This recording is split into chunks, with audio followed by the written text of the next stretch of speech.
अरे सर, ये हमारी जनरेशन खा जाएंगे, ये हमारी जनरेशन खा जाएंगे। समझ में नहीं आ रहा क्या करना है इनका। जब कोविड आया था, आप लोगों को याद होगा, उसी दौरान इन लोगों ने पंचायती राज इलेक्शन करवाया था। लोग मर रहे थे, इलेक्शन करवाए जा रहे थे। तो आज जब हमारी ये स्थिति है, 15-15, 17-17 हजार हम फूक रहे हैं, तो आप हमारा एग्जाम टाइम पे क्यों नहीं करा रहे हैं? और दूसरी बात, परिवर्तन करके कहीं न कहीं ये भ्रष्टाचार को बढ़ावा दे रही है। उसमें कितने लड़के बाहर होंगे, कितने अंदर होंगे, इसका कोई डेटा नहीं है। Hi everyone, welcome to Studency. आप मेरे पीछे ये एकजुट छात्र देख रहे हैं जो कि यूपी पीसीएस और आरओ एआरओ के लिए प्रोटेस्ट पे उतरे हैं।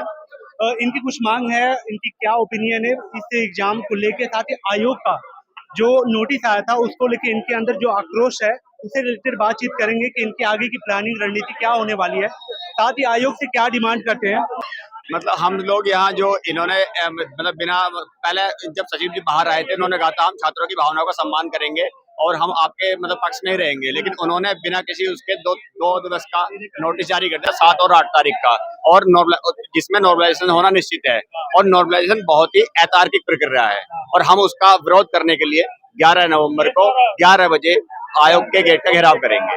और उसी के समर्थन जुटाने के लिए दिल्ली से हम अपने भाइयों को ले जाने के लिए ज्यादा से ज्यादा लोग हम यहाँ एकत्र हुए हैं। कल हम गांधी विहार एकत्र हुए थे, आज यहाँ एकत्र हुए हैं और ऐसे ही हमारे प्रोग्राम 10 तारीख तक चलेंगे। और 10 तारीख शाम को 2 ट्रेनें हैं, प्रयागराज एक्सप्रेस और प्रयागराज हमसफर। हम उन ट्रेनों से सब लोग जाएंगे और सुबह वहां पहुंचेंगे और आयोग पर जाके अपना घेराव करेंगे। ओके, आयोग ने एक फॉर्मूला भी दिया था नॉर्मलाइजेशन को लेके, वहाँ पे दिखाया कि ये ऐसा फॉर्मूला है जिसमें आप लोग को उसमें अच्छे से सटीक तरीके से इक्वलाइज किया जाएगा।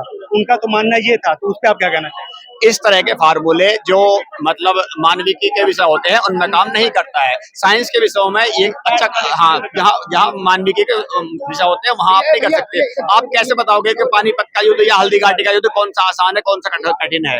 ये तो बस आपने मतलब जो साइंस के विषय होते हैं वहाँ आप कर सकते हो, लेकिन यहाँ नहीं होगा। और ये सिविल का एग्जाम है, ये कोई छोटा मोटा या वैसा एग्जाम नहीं है। सिविल्स में ये फार्मूला एकदम अतार्किक है और हम इसका सख्त विरोध करते हैं। और हम इसी वजह से, इसीलिए हम 11 तारीख को 11 बजे आयोग का घेराव करेंगे, उसीलिए हम जुट रहे हैं। ठीक है। और भी जैसे आरओ में जो आरओ का जो रहा है, पहले एग्जाम उनका कैंसिल हुआ, उसके बाद डेट बढ़ाते गए, ठीक है।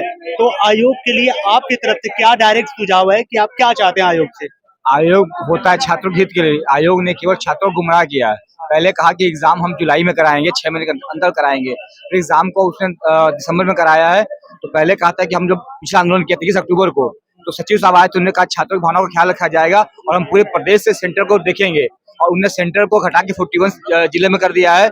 और केवल ये षड्यंत्र के तहत स्टार्ट हुआ है कि भैया पाली 2 सीटों पाली होगा। इससे क्या होगा कि भाई जो एग्जाम हॉलों का था, एक बार हुआ था, सरकार ने कराया था, पेपर लीक हुआ था, तो सरकार अपनी कमी को छिपाने के लिए, उसकी जो कमी है कि वो एग्जाम नहीं करा पा रही इतने छात्रों का, उसने पेपर को 3 सेट में कर दिया है। इससे पेपर का जो है कि जो बात हो रही है नॉर्मलाइज होगा। तो पेपर जैसे कि जो भी जीएस का क्वेश्चन होता है, कोई क्वेश्चन हिस्ट्री का है, कोई क्वेश्चन पॉलिटिक्स, कोई क्वेश्चन इकोनॉमी का है, हर छात्र का अपना एक एरिया होता है। जब पेपर एक होता है तो सारे छात्र पेपर देते हैं, तो सबके साथ जो समरूपता होती है उनके मूल्यांकन में, जब पेपर अलग अलग होंगे तो उनका मूल्यांकन एक हो नहीं पाएगा। हम इसलिए बैठे हुए हैं कि हम एग्जाम देंगे, आप जब कराओ, लेकिन पेपर हमारा एक होना चाहिए सबके लिए। बिल्कुल बिल्कुल बिल्कुल बिल्कुल। और जो आयोग ने पहले कहा था 21 अक्टूबर का आंदोलन में हम आपकी भावनाओं का ख्याल रखेंगे, और उनने एक षड्यंत्र के तहत दिवाली और छठ की छुट्टियों के बीच में ये नोटिस जारी करते एग्जाम आपका आयोग का 3 शिफ्ट में और यूपी पीसीएस का 2 शिफ्ट में।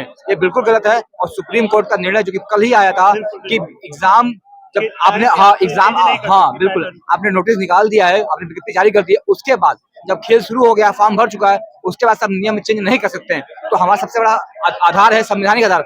हम छात्र हैं, हम पढ़ने वाले छात्र हैं, हमारे पास अपनी बात करने का अधिकार है और हम संवैधानिक तरीके पर अधिकार। इसके पहले आज जो आंदोलन होने जा रही है 11 तारीख को, उसके पहले हम लगातार 1 महीने से आंदोलन के लिए हमने चिट्ठियां भेजी है, हमने 3.5 लाख का ट्विटर कराया और पूरे वर्ल्ड में टॉप 5 में हम लोगों ने ट्रेंड किए थे। इंडिया में टॉप 5 पे 5 घंटे थे।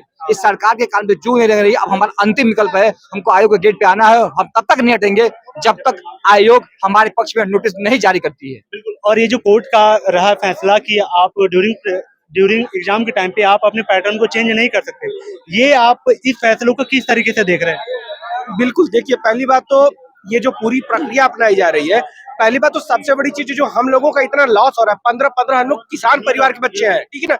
जब कोविड आया था, आप लोगों को याद होगा, उसी दौरान इन लोगों ने पंचायती राज इलेक्शन करवाया था। लोग मर रहे थे, इलेक्शन करवाए जा रहे थे। तो आज जब हमारी ये स्थिति है, 15-15, 17-17 हजार हम फूक रहे हैं, तो आप हमारा एग्जाम टाइम पे क्यों नहीं करा रहे हैं? और दूसरी बात, जो एक तरीका चल रहा आ रहा था, एक तो आप डेली कुछ अमेंडमेंट करते जा रहे हो। पहले तो हमारे मार्क्स आते थे, हमको इवेलुएट करना होता था कि हम पॉलिटी में मेहनत करें, ज्योग्राफी में मेहनत करें, इकोनॉमिक्स में मेहनत करें। अब हमारे मार्क्स नहीं आते। जिस प्रकार की कोई मजदूर होता है उसकी मजदूरी शाम को दी जाती, हमको तो कुछ पता ही नहीं आ रहा है। मतलब या तो आप हमको कह दो कि हम लेंगे ही नहीं, तो हम ये मान के संतोष करके बैठ जाए। और दूसरी बात कि आप इतनी इतनी जटिल प्रक्रिया लाके जा रहे हो, वो जो फॉर्मूला दिया किसी को समझ में नहीं आ रहा क्या है। तो शासन के बात में ये शासन को समझ में क्यों नहीं आ रहा, उसके कान में जू क्यों नहीं रेंग रहा है। आप इतने माननीय मुख्यमंत्री जी से करभद्र निवेदन है हमारा, प्लीज प्लीज प्लीज हमारे मुख्यमंत्री जी, आपकी छवि बहुत बढ़िया रही है, आप करिए, नहीं तो बहुत हम लोग कहीं के नहीं रहेंगे। जबकि पिछला इनका रिकॉर्ड ठीक ठाक रहा, लेकिन इस बार अगर ऐसे करें तो आगे आने वाले बच्चों के लिए भी तो दिक्कत हो जाएगी। अरे सर, ये हमारी जनरेशन खा जाएंगे, ये हमारी जनरेशन खा जाएंगे। समझ में नहीं आ रहा क्या करना है इनको चाहते हैं। Thank you. तो अमरिंद भाई, आपका क्या ओपिनियन है इस मुद्दे पे आज? जो नॉर्मलाइजेशन है ये जो है एक स्कैम है यूपीपीएससी आयोग का। जैसे स्केलिंग होती थी मेंस में, तो 2018 से लेकर के 22 तक स्केलिंग किया गया, वो भी एक स्कैम था। और उसको हटा करके अब एक नया तरीका ढूंढा गया है स्कैम का। तो हम इसका पुरजोर तरीके से विरोध करेंगे और ये हमारी मांग है, हम भीख नहीं मांग रहे हैं, ये हमारा हक है। और आयोग से हमारी विनम्र, देखिए हम लोगों ने हर संभव प्रयास किया, जहां तक हो सका हम लोग चिट्ठी भेजे हैं, लाखों स्पीड पोस्ट किए हैं, उसके बाद दसियों बार लगभग ट्विटर कैंपेन चला है और हम लोग टॉप 5 में पहुंचे हैं। ये भी नहीं है, वर्ल्ड में चले हैं, वर्ल्ड में टॉप 5 पर है, इंडिया में पहले पर है। हमारे आसपास कोई नहीं था ट्विटर कैंपेन पर। और उसके बाद हम लोग गांधी विहार से लेकर के और प्रयागराज तक, दिल्ली से लेकर के प्रयागराज तक हम लोग दसियों बार जो है आंदोलन किए हैं। उसके बाद भी इस सरकार के कान में एक भी जू नहीं रेंग रहा है। आपने अभी बोला कि ये जो नॉर्मलाइजेशन की प्रक्रिया और साथ ही वो जो पैटर्न दिया, फॉर्मूला दिया है, वो एक स्कैम है। बिल्कुल आप स्कैम है। ये स्कैम क्यों बोल रहे हैं? क्या स्कैम इसलिए है, जैसे 2 पेपर बनाएंगे, अब पहले 1 पेपर बनता था, अब आप दो पेपर बनाए, 2 शिफ्ट में करेंगे। देखिए 2020 और 21 में इससे ज्यादा बच्चे बैठे थे, 6.5 लाख 7 लाख तक बच्चे 2020 और 21 में बैठे हैं। ऐसा नहीं है पहली बार बैठे हैं, और अब की बहुत कम संख्या है उसके अपेक्षा 2020-21 के। ये एक जो है केवल ढूंढे हैं कि कैसे किया जाए, क्योंकि स्केलिंग वहाँ खत्म हो गई, अब उसका दूसरा रास्ता ढूंढ रहे हैं। और इसको हम लोग कई बार जो है, हम लोगों ने इसका जो है कई बार बनाया है, कई जगह जो है कि किस तरीके से ये स्कैम में तब्दील होगा। हम लोगों ने इसका कई बार जो है ये इस पर व्हाट्सएप पर जो है पूरा, और ये यूट्यूब पर भी कई इसके वीडियो समझाया गया है। हम लोगों ने इसको समझवाया है पूरा, कई वीडियो इसके डाले गए हैं। नियमता अगर देखा जाए, संवैधानिक रूप से आयोग कॉन्स्टिट्यूशनल बॉडी भी है, और कोई भी नियमावली बीच में संशोधन नहीं किया जाता है। कोई भी नियमावली अगर ऐसा करना तो आयोग अपने नोटिस में ये चीजें रखता है कि हमें ऐसा करना है, नॉर्मलाइजेशन करना है, 1 डे की जगह हमको 2 शिफ्ट में 3 शिफ्ट में एग्जाम को करवाना है। लेकिन आयोग ये बीच में अचानक इस तरीके से जो है परिवर्तन करके कहीं न कहीं ये भ्रष्टाचार को बढ़ावा दे रही है। उसमें कितने लड़के बाहर होंगे, कितने अंदर होंगे, इसका कोई डेटा नहीं है। जैसे क्रिकेट का डकवर्थ रूल्स नियम आज तक नहीं समझ में आया, वैसे आयोग का नॉर्मलाइजेशन आज तक किसी को समझ में नहीं है कि नॉर्मलाइजेशन है क्या। ठीक है, कुछ कहना चाहते हो? एक्चुअली जो नॉर्मलाइजेशन हो रहा है, नोटिफिकेशन में ऐसा नहीं दिया गया था। जो नॉर्मलाइजेशन हो रहा है उससे पहले देखा जाए तो 21 तारीख को जो आंदोलन हुआ था लोक सेवा आयोग के सामने, तो सचिव ने बोले थे कि जो है कि हम प्रयास करेंगे 1 शिफ्ट 1 एग्जाम होगा, ठीक है। उसके बाद जो है कि जैसे ही बच्चे ने ट्वीट किया 2.5 से 3 लाख जिस दिन ट्वीट हुआ, उसके दूसरे दिन बाद इन्होंने 2 शिफ्ट में एग्जाम कराने का निर्णय लिया। ये वाकई में तानाशाहीपूर्ण रवैया है। इसके अन्याय के खिलाफ हम लोग जो है कि अहिंसापूर्ण के साथ आंदोलन करेंगे। हम लोग दिल्ली से भी जाएंगे, 1000-2000 बच्चे जो भी यहाँ से, और हम लोग जो है कि जो भी आपके यूपी, बिहार, राजस्थान जो भी बच्चे जो है तैयारी करते हैं, मुझे विनम्र निवेदन है सबसे कि सब लोग वहाँ जाएं। और देखिए सिविल सर्विस प्रिपरेशन या गवर्नमेंट जॉब प्रिपरेशन करने वाले वही बच्चे हैं जो कहीं न कहीं गरीबों किसान के बच्चे हैं। अगर कहीं हम लोग उद्योगपति या जो है कि नेता के बच्चे हम लोग तैयारी करते, तो जो है कि खून और पसीने से जो माँ बाप जो पैसे दे के पढ़ाए हैं, तो हम लोगों के साथ जो है कि अन्याय हो रहा है। नॉर्मलाइजेशन के साथ भ्रष्टाचार इसमें बढ़ेगा। अगर हम लोग को ऐसे ही बाहर करना चाहते हो नॉर्मलाइजेशन का, फिर एग्जाम वगैरह कराना बंद करें कि नहीं, तो हम लोग चाहेंगे कि जो है कि अहिंसापूर्ण आंदोलन के साथ हम लोग इकट्ठा होंगे और अपनी बात रखेंगे और मनवाने का प्रयास करेंगे। Thank you. आपसे क्वेश्चन, जो ये प्रोटेस्ट देख रहा है, जो आपके जूनियर है, जो यूपीपीसीएस की तैयारी करने का सोच रहे हैं, अभी 12वीं या ग्रेजुएशन में है, उनके लिए क्या मैसेज? बिल्कुल सर, वो तैयारी करने आए, क्योंकि आज हमारी मांग ही उनके कल के भविष्य के लिए है, अपने भविष्य के लिए भी है, उनके भविष्य के लिए ही है। हम किसी भी परिस्थिति में नॉर्मलाइजेशन उत्तर नहीं चाहते हैं, स्वीकार ही नहीं करेंगे। क्यों स्वीकार? मानविकी विषय में कैसे आप नॉर्मलाइजेशन करेंगे? उसके अतिरिक्त देखा गया है विगत वर्षों में कि प्रतिवर्ष 10 से 12 क्वेश्चन, 15 क्वेश्चन गलत आ जाते हैं। मान लिया एक शिफ्ट में 10-15 क्वेश्चन गलत आ गए, अगले में नहीं आए, आप किस आधार पर नॉर्मलाइजेशन करेंगे? एक के साथ तो अन्याय हो जाएगा। किसी भी परिस्थिति में, किसी भी हद तक हम लोग जाएंगे, नॉर्मलाइजेशन स्वीकार नहीं करेंगे। ये हमारे जो छोटे भाई आएंगे कल के लिए, उनके लिए भी है और ये हमारे लिए भी है, हमारे भविष्य के लिए भी है। अब अचानक से हमको बताया जा रहा है कि 7-8 2 शिफ्ट में होगा, और कल ही जैसे देखा हमने कि ऑनरेबल सुप्रीम कोर्ट का जजमेंट आया है, वो भी 5-0 से आया है कि क्या नाम है, एक बार अगर कोई भी गेम स्टार्ट हो गया तो उसके बाद उसके रूल्स नहीं चेंज हो जाएंगे। और गेम कब से स्टार्ट होता है? तो तब से एग्जाम के, अगर एग्जाम के टर्म्स में हम समझे, तब से एडवर्टीजमेंट आता है एग्जाम का। तो जैसे कि एडवर्टीजमेंट आ चुका था, उसके बाद क्या नाम है, अब ये बता रहे हैं कि 7-8 में होगा। तो हम नहीं चाहते कि 2 शिफ्ट में एग्जाम हो।